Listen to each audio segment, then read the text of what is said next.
Boost is sort of a DeFi focused program that has a good bit of liquidity mining within it, but we're even offering kind of other forms of incentives for DeFi platforms like fee rebates, if they're like a perpetuals platform, gas sponsorship, and kind of other efforts. I have Matt from Ava Labs, and we talk about everything Avalanche. We tackle L1s, subnets, which have been rebadged to L1s. We talk about all the programs they have running, some of the successes and failures, and what they've done different this time. We talk about enterprise adoption, what they're doing in that space. We talk about Matt's preferences in DeFi and what he thinks foundational DeFi products are. It is loaded with Avalanche related material. So if you're wanting to learn more about Avalanche, what it's about, this is the podcast to listen to. Hey everyone, we got Matt from Ava Labs. How are you, Matt? Doing well. How are you? I'm good, man. I'm good. Thank you so much for joining the podcast. Matt, I thought let's kick things off a little bit with your background first. First your background. Let's start with that. Yeah, so my name is Matt Schmenk. I am a member of the Ava Labs ecosystem growth team. I've been at Ava Labs for about 2.5 years now. Before joining Ava Labs, I worked in traditional finance for about 3 years directly out of undergrad, and I'm on level 3 of the CFA and have some programming experience as well. But within my role at Ava Labs, originally I joined to primarily be focused on DeFi, but I've expanded my role quite a bit, moving into areas like institutional capital markets, like tokenization, for instance, as well as leading almost all of our external data efforts and helping out with a variety of infra tooling and security projects.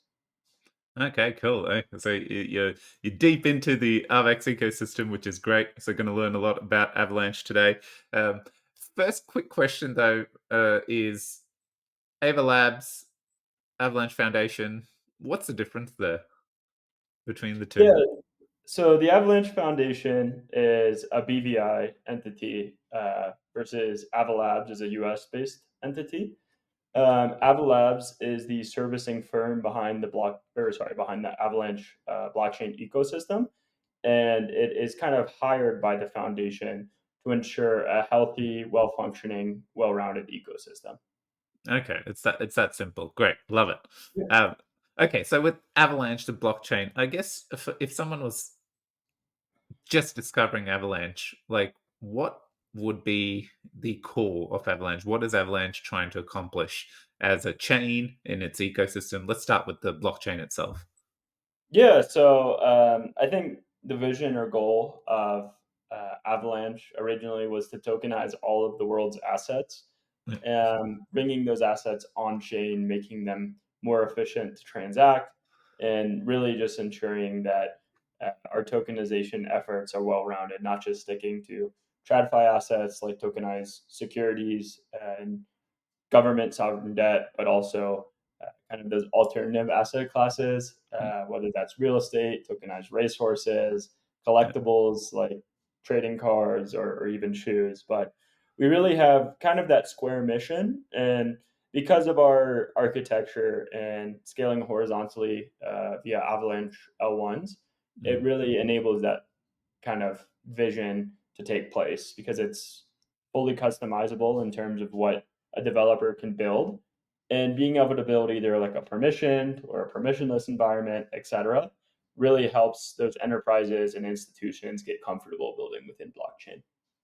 Okay, great. And in that case, you're referencing like the core Avalanche chain and also its subnet, so people can Yep. essentially launch different versions that are very much um, connected to each other, which we'll dive into a Exactly. little bit more how they work, how the connections work. Okay, that's great. Uh, I think the other aspect, like for me personally, what I discovered, and this was only recently, which I found quite surprising that I'd skipped over it, but uh, when I go to a new chain, I really struggle. Where do you start? You got the ecosystem page and things like that, which is cool, but sometimes that's out of date, or most of the time, as a user, it's showing me infra products, which doesn't, as a end user, I don't care about the infra products. I want to go and see what Yeah, applications. just mainly dApp level. Yeah, exactly, User profile. exactly. Yep. Uh, one thing I really loved was this core product that Avalanche introduced, and I was hoping you could talk a little bit about that because to me, like when I hit it, I was like, okay, I can see everything going on and what I need to use and what I can exploit. It's presenting that information to me rather than me hunting it down. How did that come about? I'm very keen to get that history. Yeah, so our kind of product or user experience side of things felt like uh, it was missing kind of in all, well, not just within the Avalanche ecosystem, but even in kind of total blockchain. This all-encompassing, singular, super ecosystem or experience for users. And so, like you mentioned, not only does Core have a Core Discover page, it also has our Explorer, has a portfolio tracker built in, even has a wallet, and a variety of kind of other features. And it's the all-in-one experience where, exactly to your point, if you're a user, you can go there and you can really have everything in one centralized location rather than having to be blockchain savvy and know where to go and what to use. I remember back 2 years ago, 2.5 years ago, um, when Core wasn't even a thing, you had to go to the bank and Zapper to do your portfolio tracking. You had a MetaMask wallet. You used EtherScan as your explorer, etc. And you had to just know where to go to find these various different items that you wanted to use. And now having a centralized all in one location really makes it just easier from a user experience. Yep, I completely agree there. I've been enjoying exploring various applications in on Avalanche. Uh, I want to circle back to, so you mentioned, briefly we touched on subnets, and I Mhm. know there's been quite a few announcements. I noticed licenses on the blockchain, a particular instance recently that got dropped for one of the subnets. Could you share a few unique use cases you've seen where governments or whoever corporate entities are using some of these subnets to set up their own chain for uh, what they want to do with it? Yeah, this is a great question. And so, like I mentioned, kind of in my intro, the reason that so many builders gravitate towards Avalanche is what we rebranded, actually, sorry, to Avalanche L1s. And so, what was once known as subnets are now Avalanche L1s. And the reason for that rebrand, um, a lot of builders felt like being like sub anything makes you feel less important than like something that's more primary, like the primary network. And so just calling them Avalanche L1s is just it's much more clean, makes everyone feel like they're on kind of level playing ground and whatnot. And Cosmos has actually done this well in terms of like Cosmos hat chains, using the Cosmos SDK to build your own like L1, that sort of thing. And so we've rebranded subnets now to Avalanche L1s, and that's very recent, as of like about a month ago. In regards to these Avalanche L1s, we've seen a pretty wide variety of use cases. And so games originally gravitated towards them because you could control really every part of your experience in terms of you're your own infrastructure, and therefore you're accountable if the blockchain side of things goes down. And so 100% uptime is very important for these games, and being able to control every single part of the kind of blockchain stack, whether that's the validators, the staking token, the gas token, etc. Games, they generally are very transactionally intensive, and because of that, gas needs to be as cheap as possible. And so having your own Avalanche L1 makes that completely possible. You have your own sovereign state environment. And regardless of what's happening on C chain, in terms of whether it be like an NFT mint, times of volatility, if prices are fluctuating, etc., that gaming focused Avalanche L1 will see zero impact. Not to mention, a lot of games originally gravitated towards Avalanche L1s because of the gas token perspective. Being able to use your own gas token is super important for games that generally have highly inflationary in-game tokens because it adds a deflationary mechanic to that in-game token. And so that's originally why games gravitated towards Avalanche L1s. And then it became apparent that, hey, like you can make your own permissioned or at least semi-permissioned environment very easily because you can whitelist both validators as well as users in terms of what addresses can actually access that Avalanche L1, interact with smart contracts on the Avalanche L1, as well as publish or push uh, smart contracts.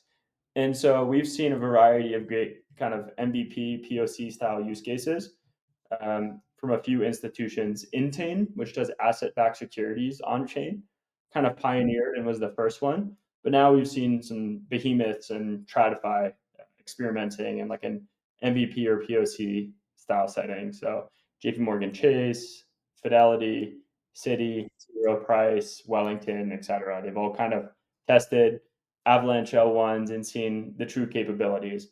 From an enterprise standpoint, it's very similar in terms of that permissioning, but enterprises have generally gravitated towards loyalty experiences for users. And so on-chain loyalty programs for these enterprises like SK Planet and the UPTN Avalanche L1, as well as I think in the not so distant future, you could even see some interesting use cases. Like I think that the gold standard of what everyone is trying to build towards is getting like airline miles on the blockchain, and so people can trade or sell their miles to other people or purchase more. I think that is a little bit of a ways away, but I think that's what a lot of people are kind of building towards in terms of a lot of those like enterprise use cases and loyalty programs.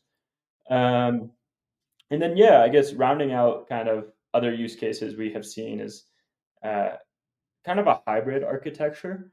And the team over at Dexalot has done this very well in terms of a DeFi builder that has a fully on chain central limit order book on their own Avalanche L1 that can then be used on C chain. So feel completely composable when the backend is done on a separate blockchain. And essentially, their simple swap mechanism mixed with a uh, kind of arbitrary messaging layer. They use layer 0 to start, but I think they're going to probably hopefully rotate to at least using Avalanche word messaging, ICTT, and ICM in the not so distant future. Now that that's live, not only that, they plug directly into the DEX aggregators on C chain and a variety of other ecosystems now. Now they've expanded to Arbitrum, Base, etc. And all of that pricing, facilitation, and swap liquidity facilitation is actually done on an Avalanche L1 as the back. And so that hybrid architecture is something that's super cool, in my opinion, in which people don't even really realize they're kind of interacting with two blockchains at one time, which is super cool. And I think DeFi use cases are going to continue to proliferate in the not so distant future on Avalanche L1s as people kind of figure out um, best practice in terms of how you can kind of make a singular composable experience on multiple chains. We've seen like UIDX, for instance, build their own Cosmos chain. Hyperliquid is in the process of building their own application specific chain. So this is something that I think we're going to see more and more of in the not so distant future.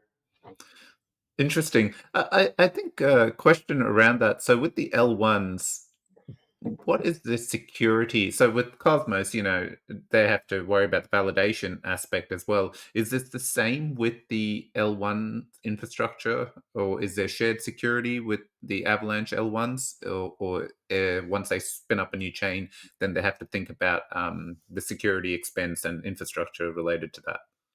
Yeah, so this is a great question. I think you hit on kind of looking at Cosmos in terms of their interchain security. And I even think you can kind of bundle in restaking within this in terms of like the economic security provided by restaking. Avalanche L1s or Avalanche subnets originally required validation of the primary network on top of validation of that Avalanche L1.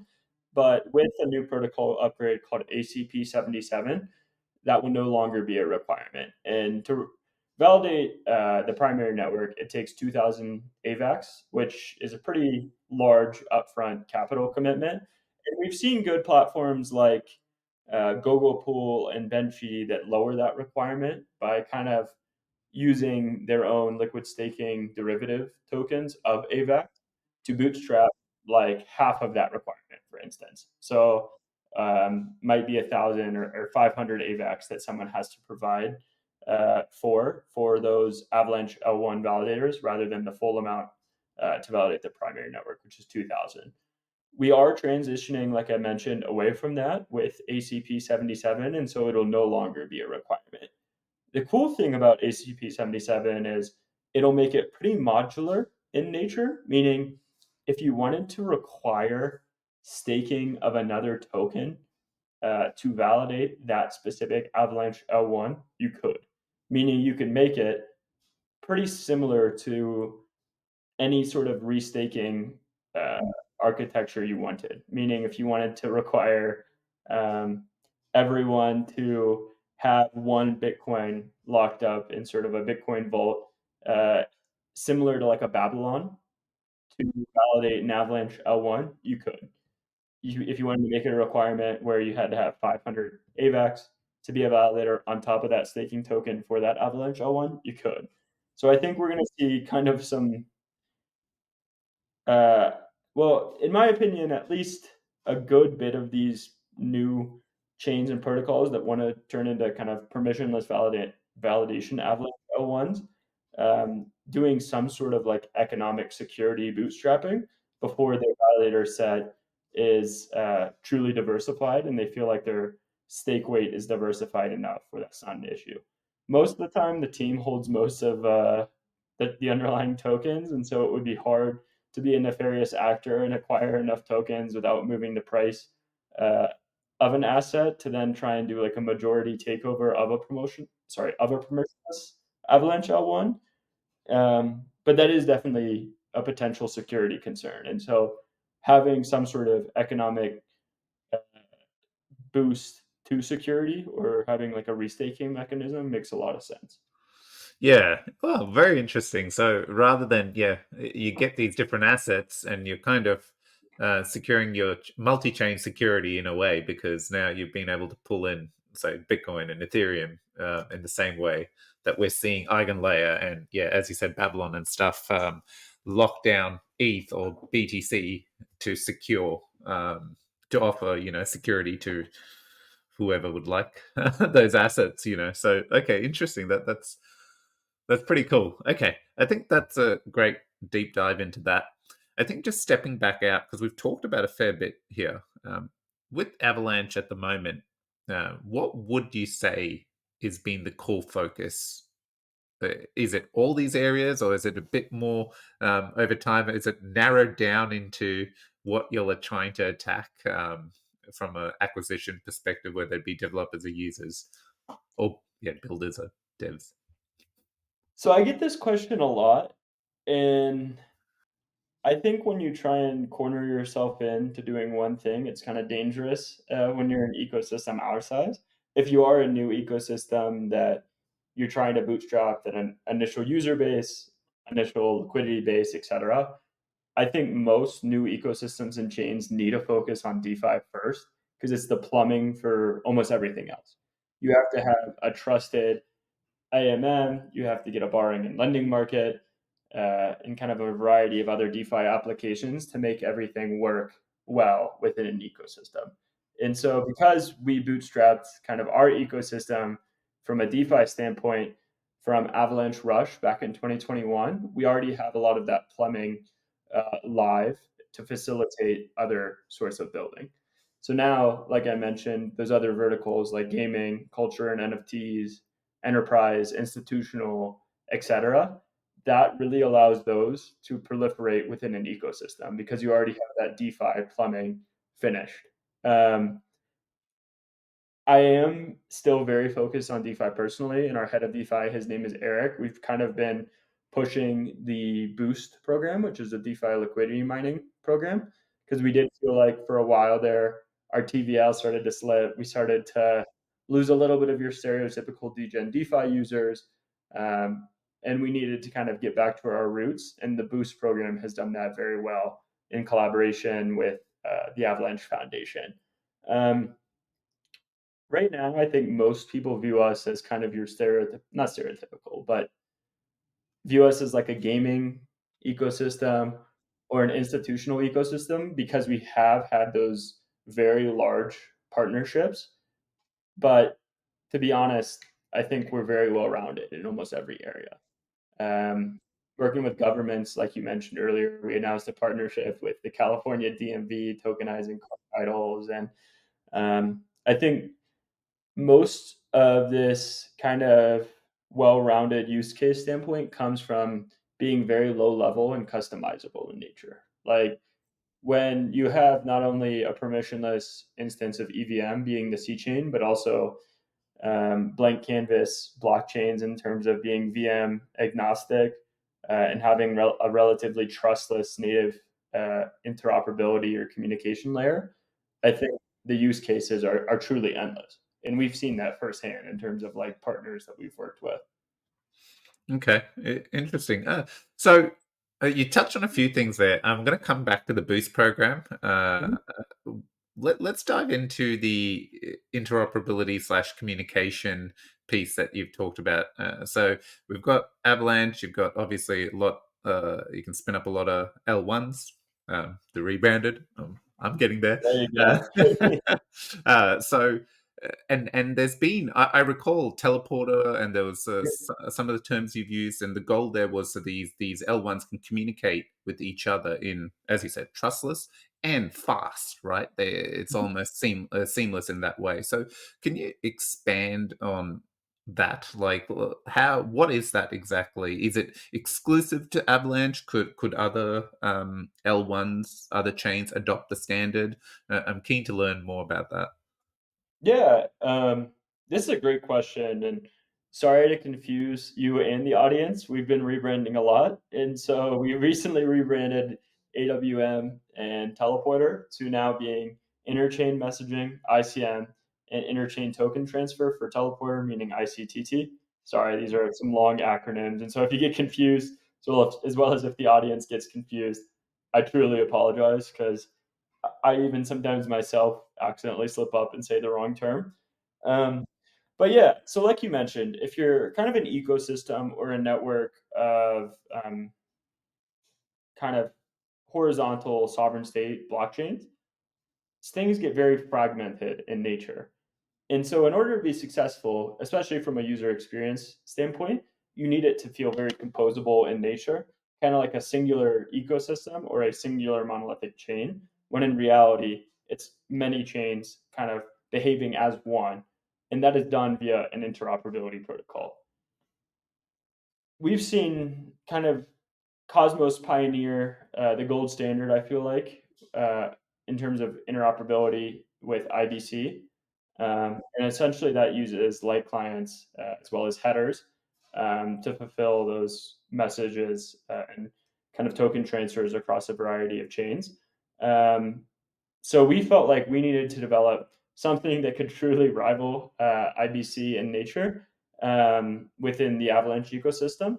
And I think a lot of people actually don't realize this, but you actually asked a phenomenal question about could other ecosystems adopt this technology? Mm, Yes, but we haven't seen it done yet.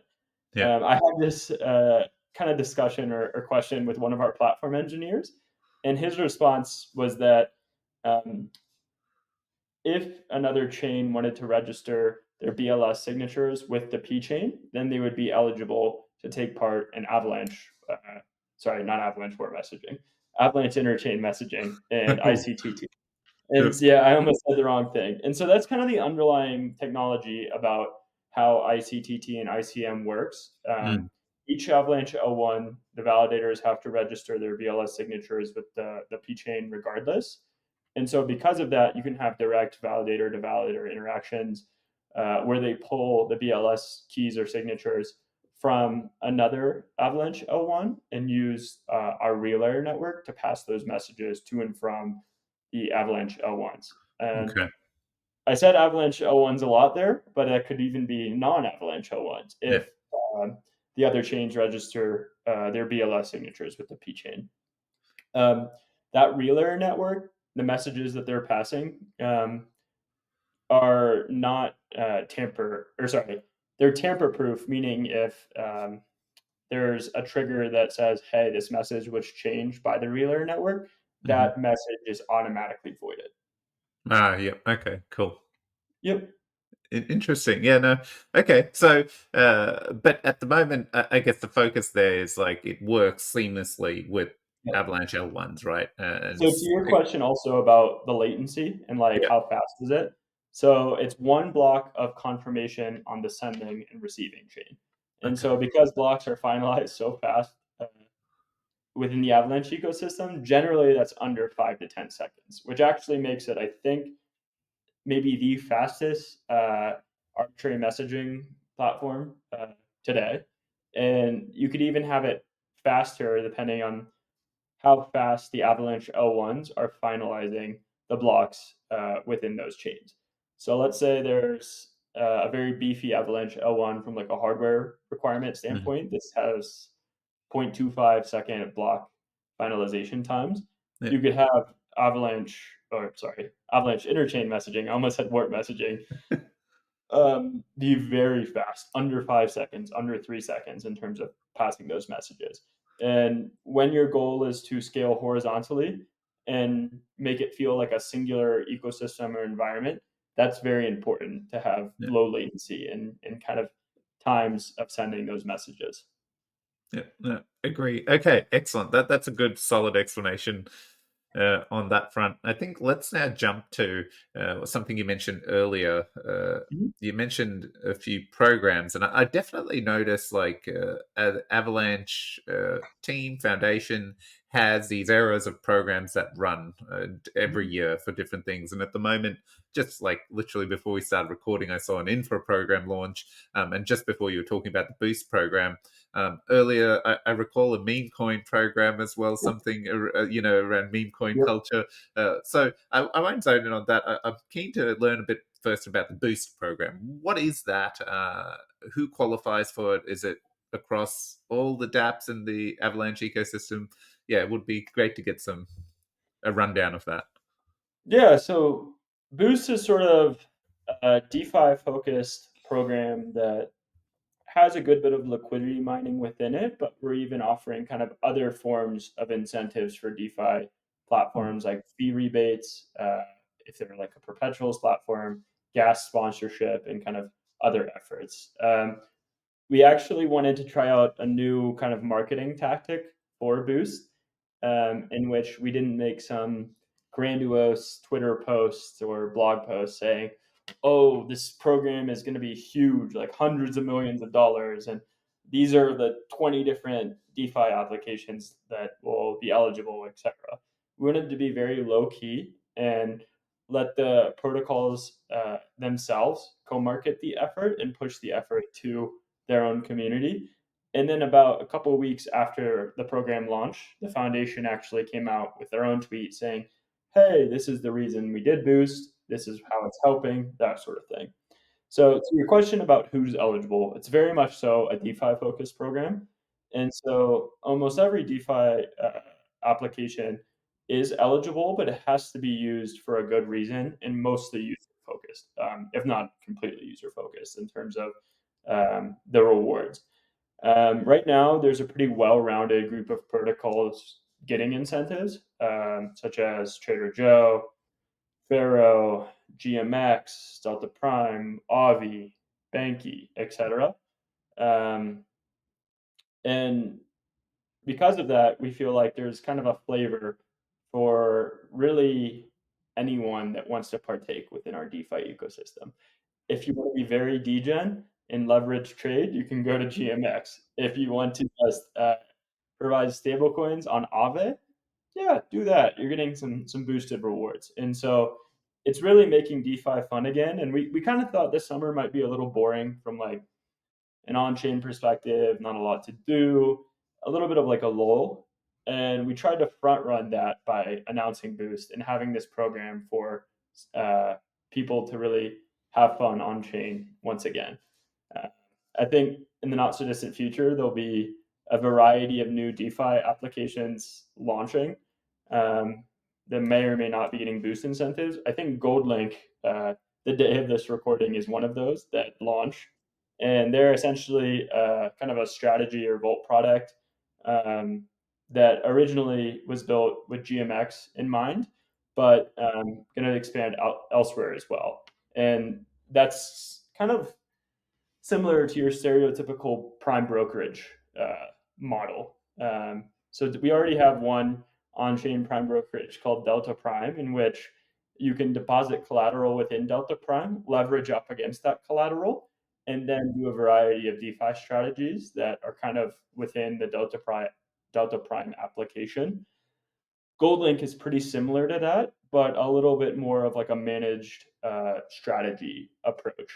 Um, Delta Prime is pretty open in terms of what you can do in the DeFi protocols, but the DeFi protocols have to be whitelisted, and the funds cannot leave Delta Prime to be able to do those strategies.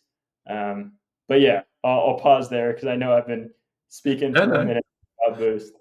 No, no, that's good. So, in a nutshell, the core of Boost is additional incentives are provided to protocols that are passed on to actual users who Yep. go and use the protocols, right? Yep.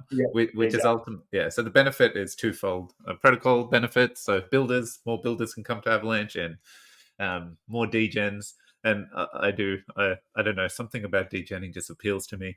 So not meme coin degenning, just regular DeFi, chasing those Yeah, yields. yeah, your stereotypical yield chasing and everything.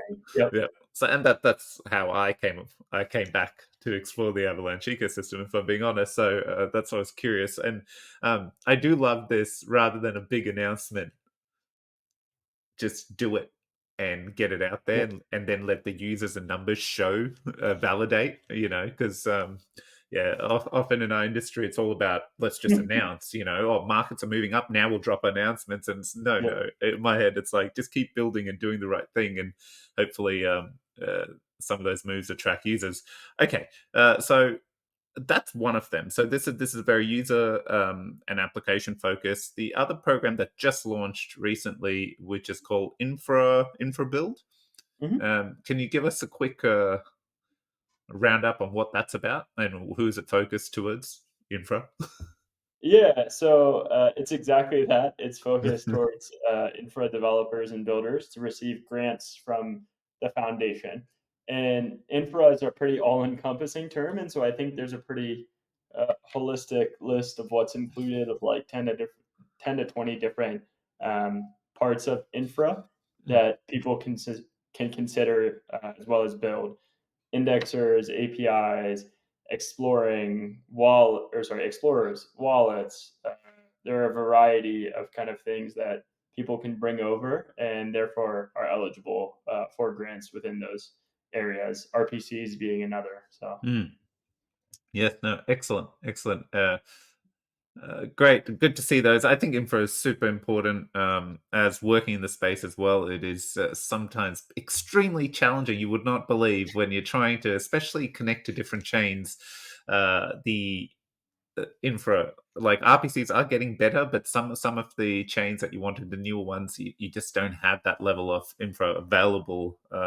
And it does cause issues when testing, especially test nets. That's been a big challenge I've noticed in the space. When you're on test nets, the right infrastructure just to use these test nets. yeah, the meme always cracks me up about like flying blind if a blockchain explorer is horrible, where you can't see what's going on and you're like, I hope this transaction goes through. I Yes. hope it's not a rug. Like, I hope this isn't going to be like a, I don't know, fake DeFi protocol, honeypot, something along those lines. And so Yeah. I think having good infrastructure really ensures people feel comfortable using blockchains. Because I remember back in the day, I was actually a power user of like Harmony One, for instance, Mhm. and this was when DFK like first launched on Harmony One. Their Yeah. RPCs were horrible, and everyone would be like, "Is the chain down? What's going on?"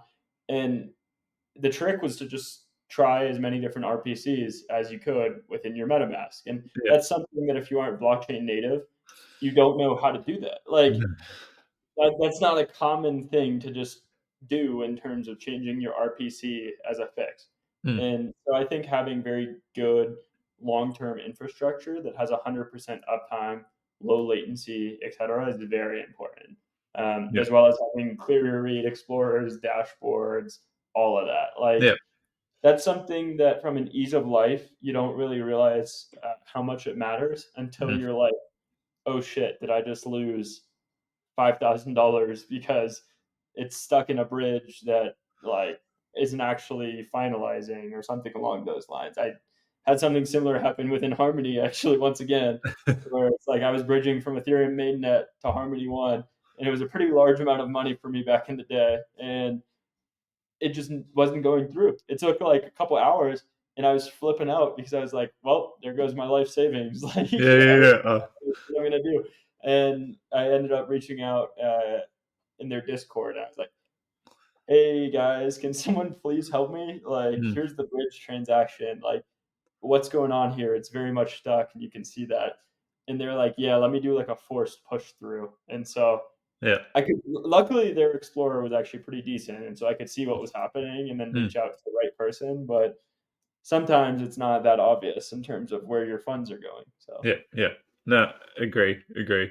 Okay, then the other aspect I wanted to quickly touch on. So we talked about core product. Yep. Recently, I recall there was an announcement because Avalanche is doing a bit to migrate BTC. I believe you'll have a BTC. It's BTC.B.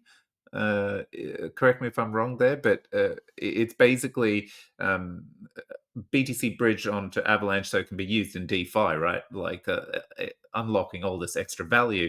But one thing I did notice with this was it has to be done by the core wallet application. Yep. Apologies, wallet application. Now, so as a new user, if I came straight away, I was like, oh, that felt like a bit of a hurdle because now I have to jump into a new wallet. And then I started thinking, oh, is this, now have I got third party risk for a wallet, which then Yep. is acting as a bridge to get onto the chain? So I was hoping, could we break this down a little bit? So in case anyone, I felt that way. So if anyone felt that way, I'm sure I'm not the only one.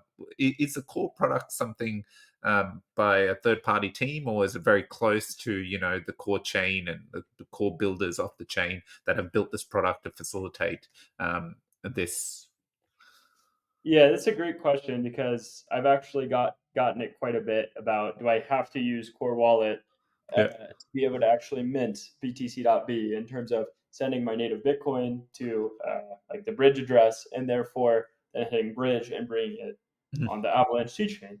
This is something in the works to make it totally agnostic where you don't have to use Core Wallet. You can use whatever you want, and it's just like kind of a front end on a website. Mm, Uh, this is especially challenging because a lot of your institutional players they'll use kind of NPCs or other institutional wallet related methods for interacting on chain, especially within smart contracts. And something like a Fireblocks right now doesn't have support for the BTC bridge. mm, And that makes it extremely challenging for making institutional players comfortable minting that asset as well as redeeming it. And so mm. that is something in the works in terms of not forcing our users to have to use core to be able to mint and redeem that asset. Okay, okay, great. Yeah. And the core wallet itself, like, so is that like an Ava Labs, Avex Foundation, or is it a third party team that has built? And this is a more personal question I was curious about. Yeah, so Ava Labs built kind of the core product line. Okay, okay. The Bitcoin bridge, as well as the Ethereum bridge, originally were built by Ava Labs employees on our interop team. But Yeah. there is a discussion about what entity it should be kind of managed under. So we'll see what happens in regards to that. And I'm not going to say too much just because it is up in the air. But Yeah. that is kind of an open ended discussion internally right now. Yeah, I think my basis of that, it's my takeaway is it's still built by that core team, right? Whether it's, as you said, the foundation earlier in the podcast you mentioned, um, uh, funds Ava Labs to ensure, the stuff's getting built the right way. So I think that was more my question there. Like, for example, MetaMask is a separate entity. While very close, it's still very separate and very solely focused on its product, its wallet product, right? Yeah.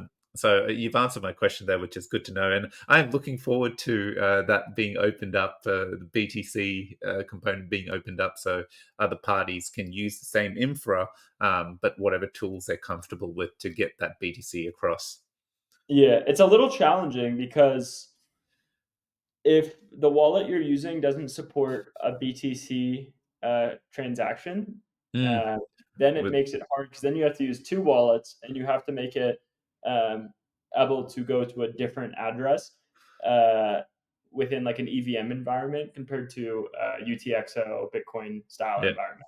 yeah, Um, Not to mention, there's a little bit of like legal repercussions when you do that, where it gets questioned: is this like a mixer? Do I need like an MTL if you're using multiple like wallets and addresses and that sort of thing? And so yeah. there is even like more thought process behind the scenes, which is definitely less fun than kind of the stereotypical crypto degen experience Yeah. that we're talking about right now in terms of like the compliance and regulatory side of things. So Interesting. Yeah, I didn't think of that, but those are great points. Okay, so I think we'll start rounding this out. I've kept you on long enough, Matt. What one thing, as you, I'm quite passionate about DeFi, and you have actually talked about several DeFi applications, which is great. For the new user, the guide is go to core. That will give you basically everything you need to get started in the Avalanche ecosystem. I know, like, you'll have a diverse range of products like RWA's high yield. We got balance. You got Ferro, which is was playing with that yesterday, which was great, and part of the Boost program where you can earn a lot of yield. Is there, like, what are your favorite dApps in the Avalanche ecosystem? You said you love DeFi. What do you go to? it's funny because I think this is always a trade off of how degen you want to go. And Yeah, there's a pretty broad scale. And this is actually not going to like give a lecture or a life lesson about risk management because I did work in TradFi for a bit. And I'm someone that definitely takes almost like an institutional portfolio manager decision tree for my own assets. yeah, But I think it just depends on how risky you want to get. And that spectrum can be the safest on one side mhm, and then the most risky on the other. And I think your generally perceived safest applications are those that have been around the longest. Their smart mhm, contracts are very lindy and well tested, etc. So you have like your Aves, your Curve, your balancers, beefy finance, et ceteras of the world. mm, Those are like your stereotypical blue chip, Ethereum mainnet, um, built multiple like 4 or 5 years ago, in some cases ago, yeah. applications that if those would get exploited, we'd all be a little bit Yes. exactly. And so then you can go farther and farther out the risk curve based on just ensuring that you only really use what you can afford to lose. And I Mm, know that's like a funny term that everyone says before their YouTube videos, like only put in what you can afford to lose, like yada yada yada. But it's very true in terms of when you're using infrastructure in a brand new industry. yeah. Like all of this, the whole industry is like maximum 5 to 10 years old in terms of like Ethereum mainnet, EVM environment, Solidity based smart Mm, contracts, etc. And that's crazy. And so you just have to think about like everything is getting kind of battle tested live in a mainnet environment. And because of that, you have to make your own decisions in terms of how much risk you want. Um, we do have a very well rounded ecosystem. And so right now, I think when you look into the Avalanche DeFi ecosystem, you can kind of structure it in multiple areas. So originally we had GMX, EMDX, and a few other perpetuals exchanges. We had Aave, Benki, Delta Prime in terms of lending, borrowing, money markets, prime brokerages, and now GoldLink will be added to that prime brokerage model. You have a variety of DEXs and AMMs. In terms of your AMMs, now we have multiple concentrated liquidity AMMs like Faro, Trader Joe, Uni, etc. mm, Sushi actually also has concentrated liquidity here. You have a variety of good stable swaps like Curve, Wombat, etc. And um, auto compounders, vault products like YieldYak, Steadify, and a variety of other applications. And so I do think we have one of the most well-rounded DeFi ecosystems out there, mm, and there is a variety of different flavors that people can try out based on how much risk they want to take. I mean, if you want to get really degen, I think there's been even like ohm forks within our Oh yeah. ecosystem, and it kind of even that kind of plays into like meme coins in terms of like it could go to zero at any point, and so be Yeah. very careful. But like I said, it's always that kind of risk curve or spectrum Mm. in terms of how you want to use your own funds. Like at the end of the day, it's your own money, and you can use it however you want. Yeah. But unfortunately, it can all get lost if you're not safe. I think that's kind of what we unfortunately deal with working in such a new industry. So Yes, I think unless you've had a few losses, rugs, or thing, you're not seasoned. It's like the way you get um, it's entered into DeFi and crypto, basically. So exactly. if you survive one of those and stick around, then this space is for you.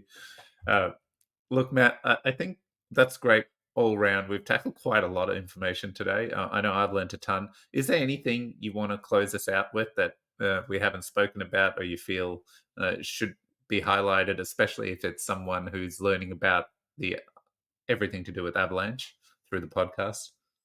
Yeah, so like you mentioned, we have Core, which is kind of a good user guide. We also have Avalanche Academy, which is our kind of learning platform in which that can help users go from basically 0 to 1. Like if you have zero blockchain experience whatsoever, you Mm, don't feel comfortable creating a MetaMask or a Core wallet, etc. You mm, can really just like learn about your basics of blockchain within awesome. Avalanche Academy. Um, I'll give a shout out to kind of this podcast as well, just because like I feel like it is good to listen to a variety of opinions and kind of just learn as much as possible when first learning about blockchain and cryptocurrencies and whatnot. Also, our YouTube channel has a kind of a variety of great educational videos.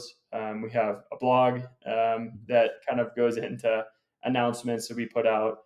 And there's a variety of great kind of learning websites, whether that's your stereotypical news outlets like Masari, The Block, Blockworks, etc., as well as your on-chain kind of metric dashboards like a DeFi Llama or a Mm, Dune or a Nansen or something along those lines. And so I really think starting kind of high level and not overwhelming yourself, where yeah, you kind of need the basics first, and then going from there is kind of, if I were to repeat my journey, is how I would do it. yeah. Yeah. Okay, great. Fantastic. Love it. Look, Matt, thank you so much for joining me today, taking time. Everyone, not financial advice. We're just two guys talking through the ecosystem Matt does represent. And, hopefully you've taken a lot of learnings from this. So, Matt, again, appreciate your time. We'll chat soon. Yeah, have a good one. Thank you. Take care.